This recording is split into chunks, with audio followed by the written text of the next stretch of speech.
It's just 6:01. Cities, School District Board of Education meeting. Don't break my thoughts. It's not a big deal.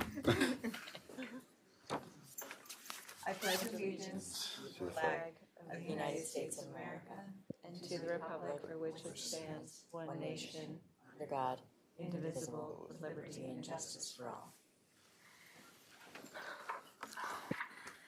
Okay. Vicki, can you call the roll? here. Oh, delayed. Yeah. Excused. Here. Here. Here.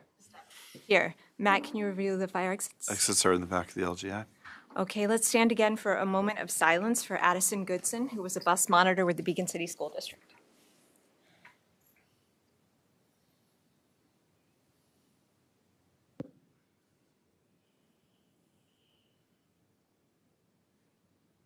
Thank you. Okay, can I get a motion to adjourn to executive session to seek legal counsel for negotiations with CSEA and to review the employment history of a particular individual? The board will return in about 30 minutes. Does that sound good? Meeting starts at 7, public. Okay, we'll return in an hour. Yeah. Sorry. So moved. Lavon, second? Second. Okay, all in favor? Aye. Aye. Passes, 5-0. The board will return in an hour. Skeleton crew. Yeah.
We are back. Next up is open to the public. Does anybody have a public comment they would like to make?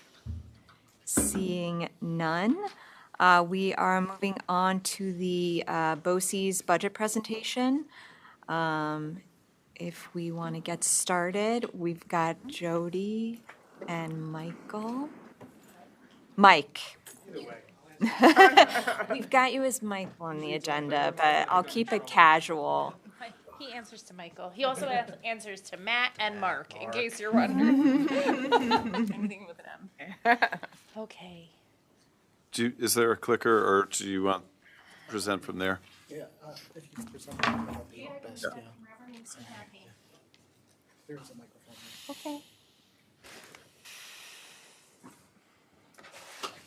Okay, ready? So good evening, everybody. It's nice to see you all this evening. If we haven't met, I'm Jody DeLucia. I'm the district superintendent at Dutchess BOCES. We're really thankful to have the opportunity to be here to talk to you a little bit this evening about not only our administrative budget for next year, but also a little bit about where we are on our path for innovation, partnership, and growth. This is my colleague. This is our Assistant Superintendent for Business, Mr. Michael Scarrett, and he gets to do all of the number stuff, and then he'll give it back to me to do the fun stuff. Just kidding. Kind of. So you all know that our Board of Trustees is representative of the county and the region. We have a board member rep currently, Michael Reel, who represents Beacon, and I don't see any of our board members joining us this evening. Mike is actually retiring this year. He has been with us over 25 years, so we're sad to see him go. We'll have another vacancy with Mr. Bryce Holland this year, which will give us 2 vacancies, and we have 2 incumbents that you'll be voting on this evening. I just drew a blank. Miss Judy Moran from Weebatuck and Mark Fleischhauer from Rhinebeck. Okay, so that's this evening, and Mike will go over the timeline with you a little bit, but all of the dates on the timeline, I won't bore you with them all. Thank you for doing all of the things like nominating and all of that, but that's all, past. Oh, please hold. Does not want me to move on. It's you. Okay. Thank you very much, Dr. DeLucia, and I thank the board for allowing us to be here. We know we've had a busy kind of budget season, and all of your meetings are certainly busy. Just a few minutes of your time tonight is much appreciated, certainly on a night that you're voting for our budget. So our budget timeline at the BOCES, much like a school district, starts really in the fall. We have to be able to produce, as you can see on the timeline here, we have to by January be able to produce a services guide that we can give to all of our school districts that includes our rates, so that the districts can use those rates to build their budgets. We know we're just one small piece to that, but ultimately you need to know what it's going to cost if you need to utilize BOCES services. But that work really has to start in the fall. And we really have to rely on our professional networks, the group of superintendents, business officials, pupil personnel folks, assistant superintendents for curriculum, to try to gather some information well before districts are making their decisions to buy, because these services are going to start in September. So we're really looking almost a full year in advance and trying to build a rate structure and planning in advance. And we have to be able to tap those professional networks. So we appreciate the collegiality and the collaboration with all the schools to be able to do that. We did provide those forms and that document in January. And by early April, we asked that districts send that back to us preliminarily. At a BOCES, our budget is always changing. And we admit that even within the school year, we're here to support your needs. So if you come to us in December or January or April, whenever that it may be, we're here to support your needs. But by April 3rd of this year, I asked for those forms back. So preliminarily, we can start building our staffing levels for next year, looking at the vendor contracts we might need to support your needs. April 28th, we're here tonight. You'll vote on the administrative piece of our budget. It's the one piece of the BOCES budget that actually gets voted on. There's also a capital allocation, so we'll couple those two together tonight when we speak. Everything else from a BOCES, you're going to purchase based on the needs, wants, and desires of your school. And you're going to come and go as you please. And we have about 170 overall services at the BOCES, 80 of our own, and about 90 or so from other BOCES that you can tap into. But again, every single one of those you're going to purchase based on the needs of your district. So we're going to focus tonight on the one piece that you're really voting on. And by June 10th, we'll collect everything that we've gotten across all of our coasters, administration, capital, and all the services. We'll present that to our board as our initial budget. 5 minutes later, it's outdated, and we're working with our schools to modify levels. Our budget's increased 20, 25, 30% throughout the course of the year because districts are purchasing more and more services as their needs evolve. But we snapped the chalk line in June. I send that up to the state education department, and we're kind of off and running. Well, we're going to talk about the admin and capital tonight. I do like to show this pie chart just to kind of give a real quick graphical representation of the different service lines at the BOCES. As you would expect, in the lower right-hand quadrant there, the biggest slice of that pie in the orange is our special alternative education services. So just under $40 million of special alternative ed services that we're providing to our schools on a budget of about $130 million. Counterclockwise, CTE stands for Career and Technical Education. That's your trade programs. We've seen tremendous growth. We're up about 20% in the last 3 years on our enrollment there. Small slivers at the top, admin and capital. I'll expand on that in just a second. Cross contracts would be contracts that districts take out with other BOCES. The largest being at Ulster BOCES. There's a regional information center that a lot of districts will tap into for networking and technology supports. Management services are things like our safety and security service, which we're very proud of, and I'll talk about that in a second. Public information officer, all kind of those non-instructional services that help districts kind of operate. Learning technologies is the IT equipment and software that we provide through our BOCES, another growing division. And ed resources is curriculum and professional development. I know we did what Dr. DeLucia did. There we go.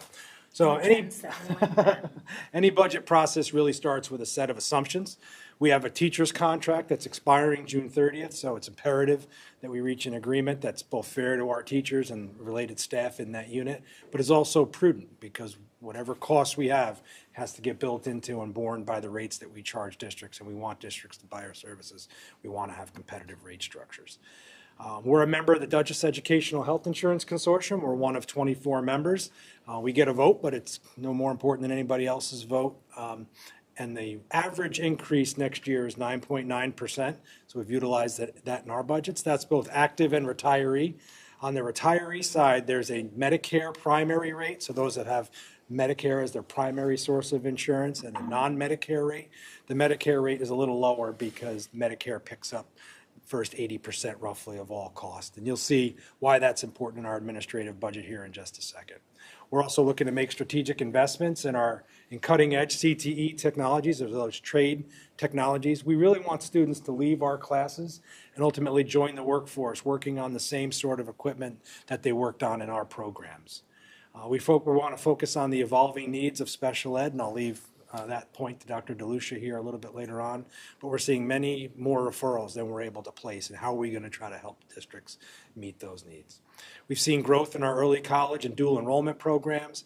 Like I said, we're rolling out a safety and security service that we're really proud of. We've hired a tremendous director. We think we're going to be able to bring those supports to schools. Nobody can guarantee safety anywhere, but we think we're going to put you in the best position possible to say I did everything I could to keep my staff and my students safe.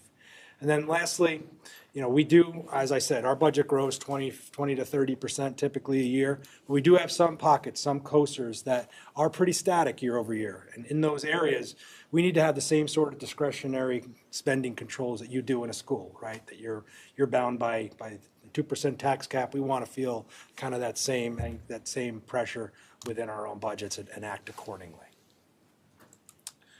The administrative budget. So there's many different line items within an administrative budget. Obviously, I try to distill it down to make it simple for us to see here. But the overall budget-to-budget increase is 4.14%. So a little bit higher than obviously we would want to see in a normal year. When you peel that onion back a little bit, though, there's really two pieces. One is the non-retiree administrative expense. That's your Board of Education, a little bit of travel, some memberships, things like that. The superintendent's office, the deputy superintendent's office, human resources, and the business office. That spending year over year is an increase of 1.09%. Actually, over a 3-year time horizon, we've increased about 1.4%. So we feel like we're controlling our controllables, right? What do we need to do within the administrative budget to keep this number as low as it can possibly be for our schools? The second piece, the much bigger piece, 3/4 of this budget is the retiree health insurance. Now, by law, regardless of where the person worked when they were in active employment at the BOCES, that cost needs to shift to your administrative budget.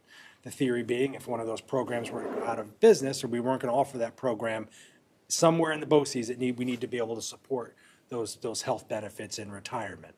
Again, I mentioned we're a part of the Dutchess Educational Health Insurance Consortium. I mentioned an average increase of 9.9%. We actually benefit a little bit because over 90% of our retirees are Medicare eligible, and that's a lower rate because, again, Medicare is primary. So it's still a 5.23% increase, but it could have been worse had we had a population of non-Medicare folks. You put the two pieces together, that's where the 4.14% comes from.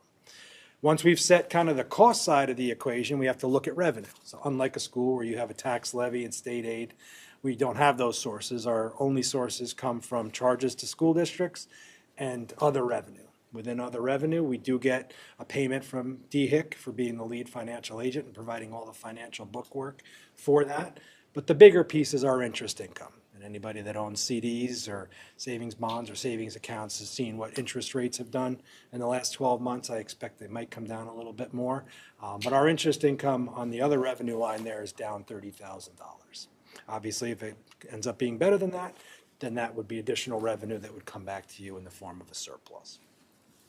Therefore, you put those two together, and the share to the districts is a 4.94% increase, so a little bit more than the overall budget.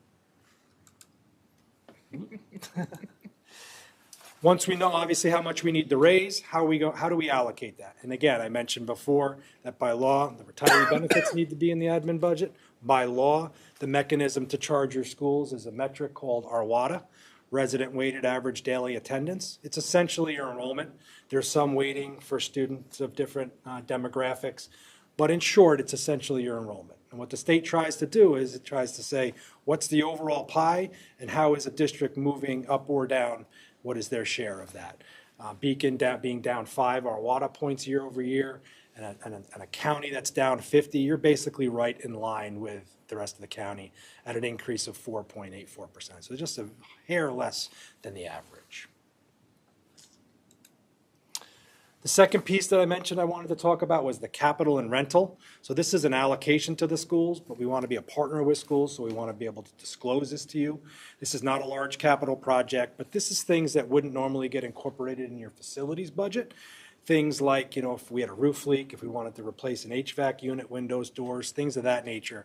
This funding source allows us to do that thing and not spike our rates by having to increase that or include that in our operations and maintenance budget. We've asked for $1 million the last 6 years. $1 million doesn't go as far as it used to, but we're asking for that same funding level this year. In addition to that, your rental, if you rent any space, and we do rent 5 classrooms in local schools. We have 3 in Spackenkill, 1 in Red Hook, 1 in Millbrook. We are expecting to increase that next year. Sum total of that rental is $61,200. Put the two together, it's a $1,200 increase year over year. Beacon share is $36 year over year.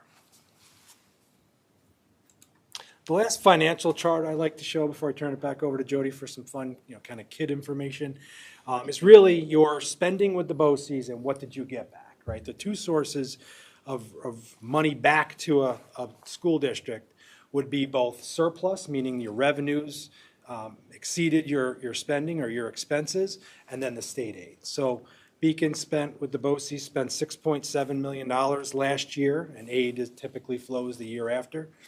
So the aid that you'll get back this year on those services last year is, the surplus that you'll get back this year is a little over $400,000, with the aid being $1.4 million. So you put the two together, about $1.8 million on a $6.7 million investment, or 26.7%. That number is a little low because special ed services are aided directly to the schools. I don't try to tweak through how much aid did you get back on the special ed service. I just try to show the money that flowed through the BOCES, but it is something north of 26%. So we think it's a pretty good bang on the buck. We think you get not only great service, but you also get it, in a financially prudent way. So that's all I have for the finance. I'll certainly answer any questions at the end, but if There's none now. I'll turn it over to Dr. DeLucia. So I get to talk a little bit about some of the exciting initiatives that we have going on right now, but I also get to tell you what Beacon's kiddos are doing when they come to us. So we have 4 students in our Salt Point Center, 3 in our Resilience Academy in our alternative high school, and 51 students at CTI. 10 of those students are in our electrical trades program, 6 in our automotive technology, 6 in cosmetology, 5 in aesthetics, 4 each in culinary, construction, HVAC, and nursing assistant. And then we have what Mike likes to call assorted others. So those are really the kind of, there's 1 student in this program, 1 student in another program, and the slide doesn't have any more space. So that's what your kiddos are currently doing when they're with us. So when I started doing this presentation around the county, I was saying that about a year ago, on the nose, but now it's been about a year and a month, I officially took the position of district superintendent, and we kind of embarked on this journey of innovation, partnership, and growth, which I kind of accidentally tagged, but it ended up really becoming kind of our mission for the significant change and growth that we've seen in the past year. At that time, we started our Blueprint for Excellence, which is our strategic plan for the agency. We solicited input from really every sort of stakeholder. We asked for input from board members. We asked for input from superintendents, from our industry partners, from parents, from families, from community, from our internal stakeholders. And through all of that, we identified 4 main priority areas. We identified leadership and BOCES as a central service hub. Really, we just want to be your first call. We make every single attempt to be available. BOCES really lives at the unique intersection between school districts, community, and the state education department. So a lot of that work that comes through the state education department comes right through us, and we try to work with the school districts to best find the ways to implement that in the best interest of students.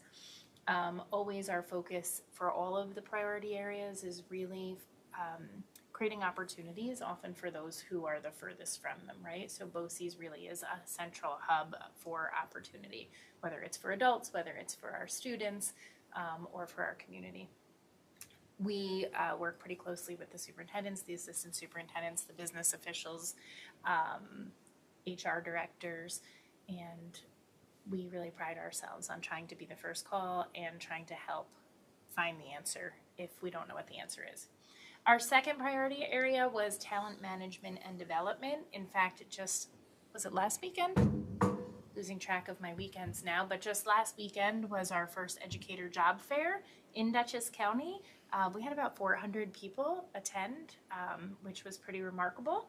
And so it was pretty great and in line with priority 1, and you'll find that all of these priorities merge together. We had Rachel Cashmere there, from civil service, Dutchess County Civil Service, kind of to unlock the mystery of civil service for folks who attended and might be looking for jobs. So this was for both certificated and non-certificated employees, and we were pretty excited, and we hope to see that a little bit earlier next year in the year, but to be a recurring and annual event. But also we have a focus on professional development, both for us and across the region. And everybody has the same issues when it comes to finding highly qualified staff for highly qualified programs, right? So we have our certification office, and we're trying to focus on building pathways for aides to become TAs, TAs to become teachers, grow your own administrators, whatever it might be. The next priority area is student engagement and experiences. And again, I told you, our core belief really is about creating opportunities for all, and often for those who are the furthest from opportunity. And so this is where a lot of our focus lies. It's inseparable from operations, which I'll talk about in a minute. We've created a lot of new programs and services this year, specifically for students. And going into the next school year, we'll really see some of those in action. So for example, we're starting to explore career and technical programs for our students with disabilities who might not have the opportunity to be successful in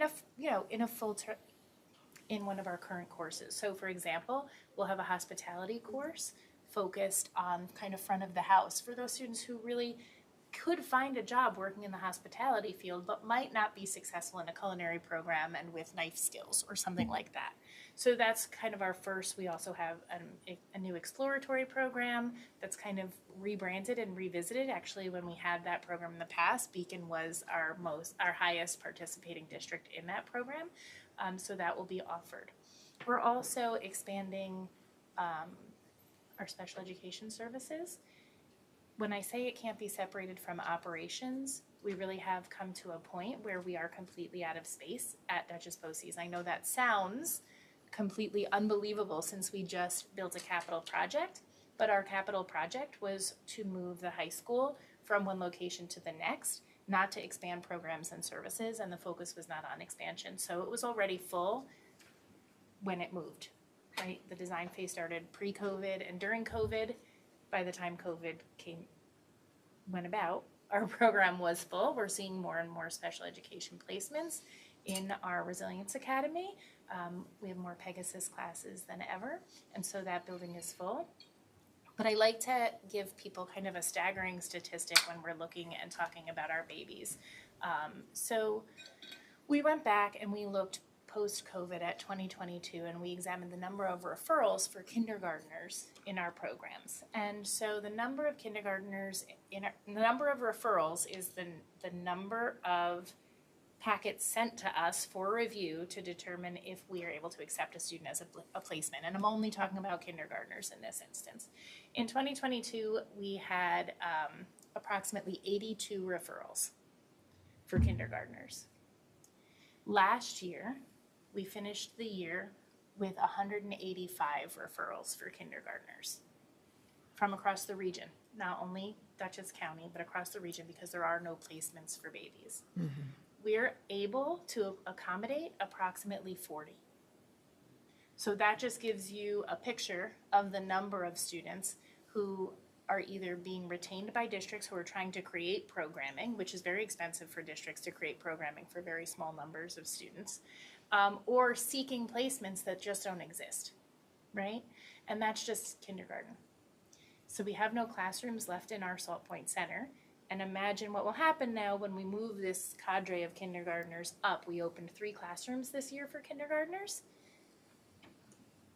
We can't accept the same number next year because we don't have any classrooms, right?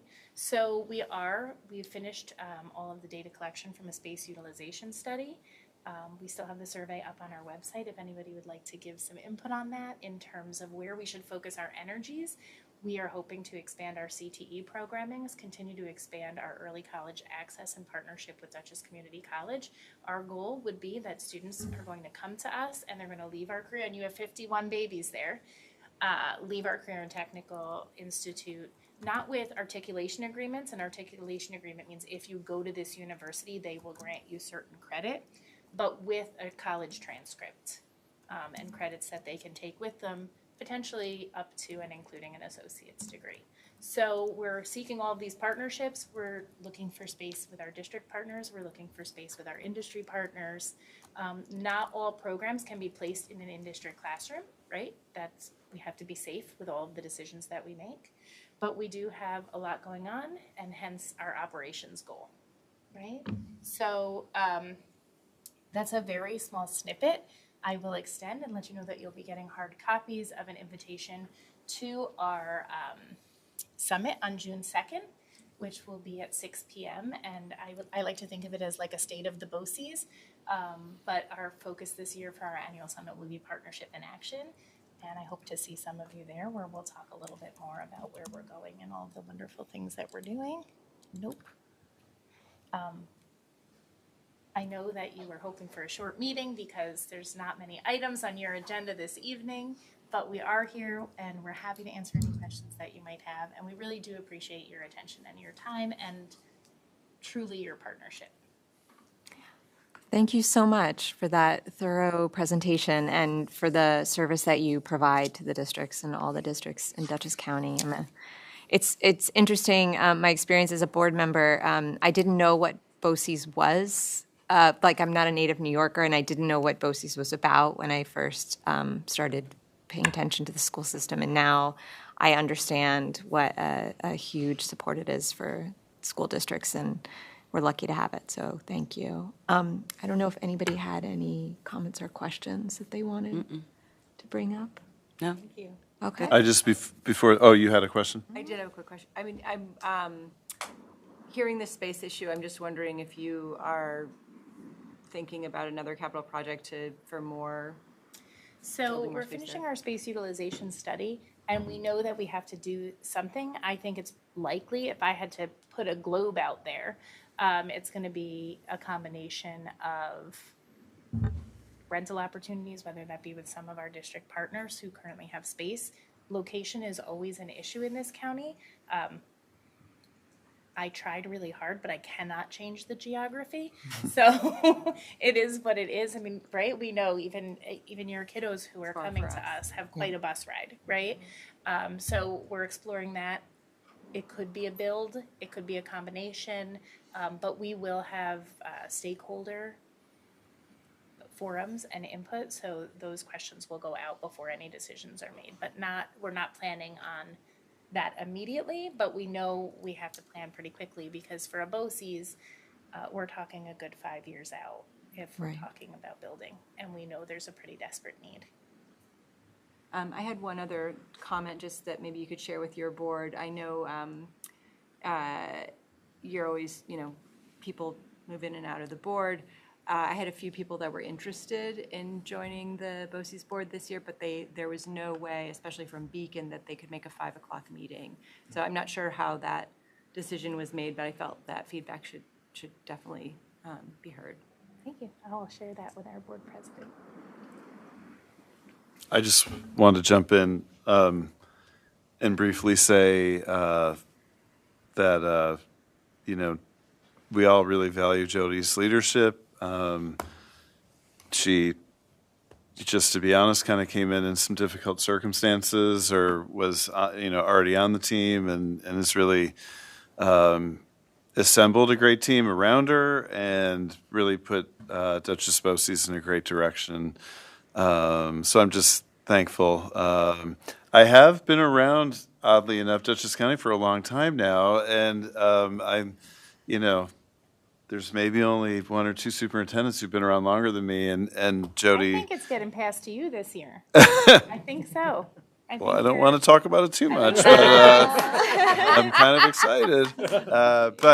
But Jody and the team she's assembled it's really been just a breath of fresh air for all of us superintendents. She has the difficult job of all the other stuff she does, but then she has to try to wrangle 13 superintendents, which I certainly wouldn't want to do, but just thank you for all that. And I do want to highlight the slide where they had 51 of our students are in the CTI program. Just while we're talking about time a little bit, when I first came here 9 years ago, one of the things I heard over and over again was that BOCES is too far. Our kids don't want to do CTI. We need to create our own CTI here, which I knew was not really financially feasible for a district our size. And maybe could it be more? I don't know what students might be dissuaded by the longer bus ride, but we're pretty proud of the 51 number.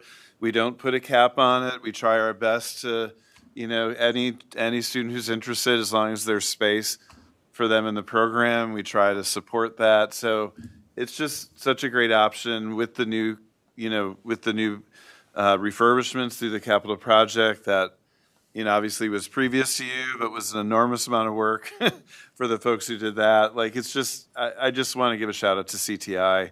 Our students who do it really value it. It's just a really positive program. And our high school principal really supports it as well. Anne Marie's been a huge supporter through the budget. So anyway, and then lastly, we're in the New York Inspires era with the new Portrait of a Graduate and new graduation requirements. And I'm excited about BOCES helping us through that and helping us lead the way through that too. So thanks for coming. We haven't had BOCES present in a while, so it's nice to have you back. All 13 districts this year. Whoa. Back to Goal 1. But thank you. Thank you for the opportunity. Yeah, Thank you. thank you, we appreciate it. Okay. Leave it up there for you guys. So up next, reviewing the agenda, there are no changes. So Matt, do you have a superintendent's report for us? I just have a couple brief updates for tonight. First is I was fortunate to attend the Beacon Players on Saturday night, the Jekyll and Hyde, and I with some of my work colleagues this morning because I wasn't in yesterday. I was like, not just saying it was great, but I was like, and then this happened, and it was like really intense and exciting and incredible performances, and the set was amazing. So anyway, it was really great, and the crowd was super into it too, and there were some key roles played by seniors this year, and it was like a great way for them to end their performing career here. Speaking of performance, spring concerts start up next week. I think the flyer that we had on Facebook had one of the dates wrong, which got pointed out to me today, so we will repost that. I think we had the middle school date wrong, but they kick off next week on Wednesday with the middle school, and we'll go for the next couple of weeks. I'm going to try to, if it works for me to say a few words at the beginning, I'm going to do a little plug for the budget vote before each of the concerts, but really attending any of them is just a great use of your time. Our budget conversations continued this week. We started in person, moved to online. We're back in person on Thursday. That was a schedule change because Monday was out for me, and we're just doing them here. But I've also shared with principals if they want me to come, to just for a few minutes in a PTO meeting, I'm happy to do that too. Before the May 5th, so the May 5th meeting, we have our public hearing for the budget, but beforehand at 6:00 we are going to have commendations in here, and we kind of just cast a net out and get nominations from lots of different people, and so it's a really neat mix of students and staff and community members who will get a highlight that night. So if you're able to come early that night, love to have you there. And then my last reminder is just, and I'll put this in writing and get it on the calendar for the need for a short meeting on May 26th to approve contracts for the capital project with who we're awarding bids to. We talked about having a facilities meeting prior to that for an hour, half an hour, whatever works for people, but it's a Tuesday right after Memorial Day, so I know that's not ideal. But if we can get five of you, because it's just the timing of the bids this year, it's hard for us to get them, or we can't really wait till a June meeting. So do we think that works for? Unfortunately, I'm out of town. And Summer, you shook your head no? Yeah. What time would it be? Well, it could be whenever the five people would like I it to can be. make 7:30. And what day is this again? Tuesday, May 26th? The next meeting. I mean, we probably could do Wednesday. Yes. We're just a bunch of Tuesdays are tough. Well, we could probably switch it. This is one we're asking from you, so we could switch it to Wednesday. It doesn't matter. Our only thing is waiting until June puts us at a No, I hear you. ordering problem. I can do 7:30 on that Tuesday, but if that's really a no-go for most people, I could do 7:30 on Wednesday, the 27th. Meredith, you're out that week. I'm gone till the 29th. Okay, what about everybody else? I can make any day that week. Okay. Yeah, I had it on my calendar already. Yeah, me too, the 26th I at thought we were 7. doing the 26th. I think Chris was good for the 26th too. So it sounds like it's So, still, but we need to do it at 7:30? that would be better Okay. Okay. for me. So I don't think the facilities meeting needs to be super long. So we could probably do facilities like at 6:45. They just want to get into the details of, and then 7:30 for the meeting on the 26th. Mm-hmm. And I'll text Chris just to confirm with him. Okay, great. Okay. Yeah, I can make that work. And that's all I have. Thank you for the flexibility with that. The timing was tough Okay. for us with the bid process this year. Sure. All right. So next, we will move on to board comments. Catherine? I also saw the musical. Exceptional. I cannot even. I mean, I could be here for the rest of the night going on about it. It was so good. I'm just so proud of everybody, the effort that they put into everything, every little bit on the set, the lighting, the sound, the performers were obviously exceptional. So that's my rave review of them. Very proud of everybody, and thank you all for working so hard on it. Yeah. And I'm excited for those concerts, and that's it. All right, Samra? Yeah, I'm excited for all the things coming up at the end of the year. Thanks, BOCES. It's the first time I've met with you guys, so that was great. That's all. Thanks. Levon? No comment. All righty. Eric? No comment. Okay, Meredith? We had a policy meeting tonight.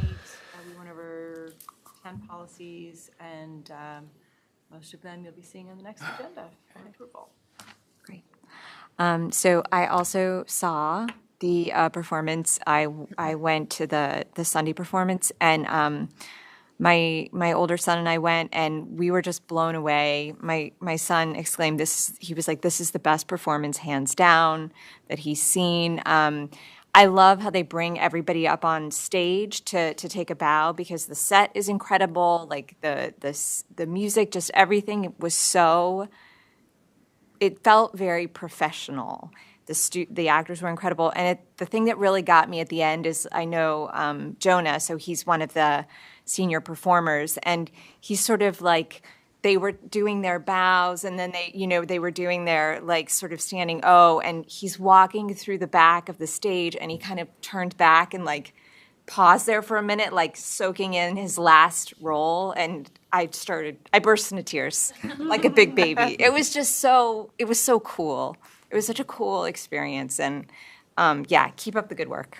I'm gonna cry talking about it right now. Me too. I was like, stop now. It was really cool. So we'll move on to Board of Ed business, which is less emotional. So can I get a motion to vote on Dutchess County BOCES 2026-27 administrative budget? So moved. And a second? Second. Second by Meredith. Okay, so this is a roll call vote. All right, Vicki? Ms. Buscemi? Yes. Because this is to pass the budget. Yes, just for the budget. Right. Ms. Urson? Yes. Ms. McNair? Yes. Mr. Shetter? Yes. Ms. Hewer? Yes. Ms. Stadler? Yes.